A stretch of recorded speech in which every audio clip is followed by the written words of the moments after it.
Vodka, tequila, scotch, beer, wine, rum, gin, whiskey, alcohol. Alcohol probably took 20 years of my life, and you can't get that back.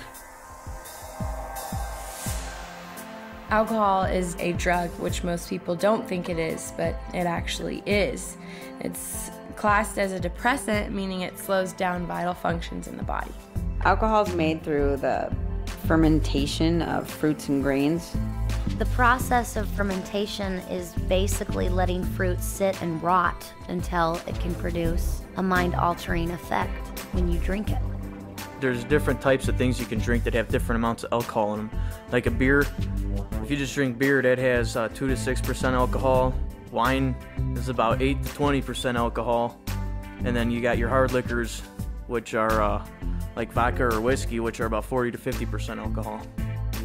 When someone drinks 2 or more drinks, it acts as a stimulant. When they drink more than that, it acts as a depressant. If you binge drink, what you're doing is you're just drinking repeatedly over and over large amounts and large quantities of alcohol. If you put that much alcohol in your system at one time, you can get alcohol poisoning, which could lead you to go into a coma or even kill you. 12 years old, I was in the 7th grade. When I was in 8th grade, I think I was 13 years old. It became very regular at 14 years of age. 15 years old when I first started drinking. 17 years old, starting going out to parties, doing things like that. At first, drinking was a sociable thing, you know, I drank with my friends. Thought I was really cool going out with all the older guys, and I'd try to show off in front of them and drink myself stupid. I just go out and party all night. By the time I was probably 15 is where I started drinking at school.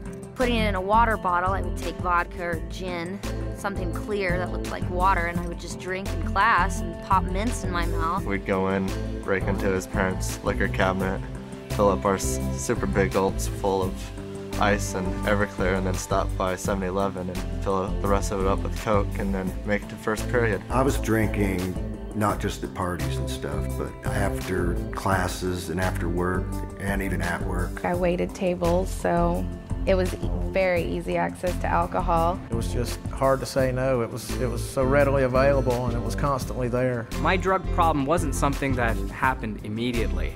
It happened so slowly that I missed the fact that I was addicted to it. It became a routine, a way of life. The only type of people I would hang out with were people who were using drugs or drinking alcohol. And it got to the point where that's all I cared about. It became far more than just a partying thing. It was a necessity.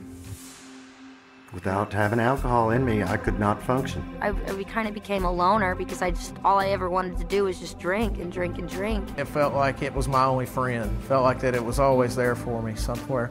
You know, when things were going bad, I could always have a few drinks. Well, for me, it was never a few drinks. It was always a lot of drinks. I was consuming about 30 beers a day, a whole case of beer, and 3/4 of a gallon of light rum. I would essentially have that and black out every night. I could do nothing but drink 24/7, drink, pass out, drink, pass out. I literally started drinking so much that I would shake if I didn't have a drink. When I would not drink, I'd get extremely sick, deathly sick. Just really achy all over, and you have headaches, and you're so dehydrated that you have no energy. Alcohol had been, in and out my body so much that it had tore away some of the lining of my esophagus, and blood was creeping in. I was a physical disaster. I was that far in my addiction of physical withdrawal that when I shut that alcohol intake off, my body tried to shut down. The actual withdrawal from alcohol can kill you, for one thing, if it's too intense.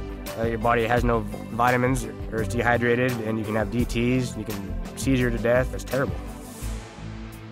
I got a phone call, that my father was in the hospital and that he was really, really sick, and that he wasn't going to make it. So the next day I got on a plane to go home, and my only way to confront this was to drink alcohol.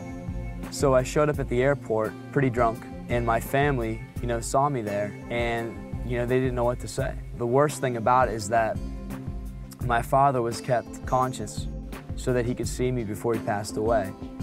But instead of disgracing his memory, they'd put him on life support. I had gotten kicked out of this bar for fighting. I was beyond drunk, and I was attacked and raped. and I went home and I stayed in my apartment for a week. My mom would come knocking on the door. I'd pretend I wasn't home. I felt like it was my fault. You know, I was the one that was at that bar. I was the one that was getting drunk. I went home and I had a roommate, and for some reason we got into an argument which resulted in a fight, and the cops got called.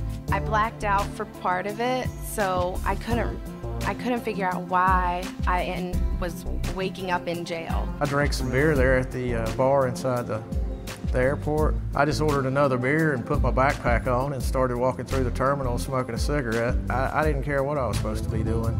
And I ended up getting a fight with the police there at the airport, and I woke up in jail. I had staples in my head. In the military, I woke up and I actually had to crawl on my hands and knees off the flight deck of the carrier because I couldn't walk, and then I got discharged from that and lost a girlfriend and a kid and my whole life. I drank to blackout one night. Well, sometime about an hour later, I got back up. I went to my bedroom. My wife wasn't there. I went to the girls' bedroom, and they were all in the bed together, basically hiding from me through a blackout.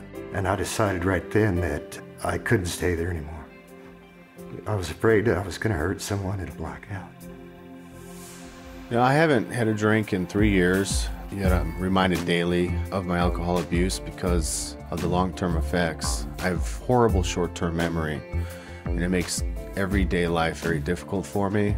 Just remembering names, remembering how to do things. As a result of alcohol, I had high blood pressure, and I still have it. It destroys your internal organs, and I mean, it can destroy your brain functions, your handwriting, small motor skills. It's definitely a poison. I have liver pains, bone and muscle aches that just used to not be there, and it's not from age. I'm not that old. I should be in my prime right now, and I've probably aged myself 20 years through alcohol abuse. Alcohol is slow to kill, but it's the most hideous form of death. If I had known how sneaky and dangerous and insidious alcohol is, if somebody had kind of told me, and if I had known that it's not this symbol for a good time, I think that would have made a difference. It's not like some of the other drugs that instantly after your first time you're hooked and you're addicted to it. A lot of times, you know, most of my friends didn't even like the taste of beer when they first started drinking. It started out as something that was fun, something we did on weekends. How it progressed to an everyday, all-day thing is beyond me.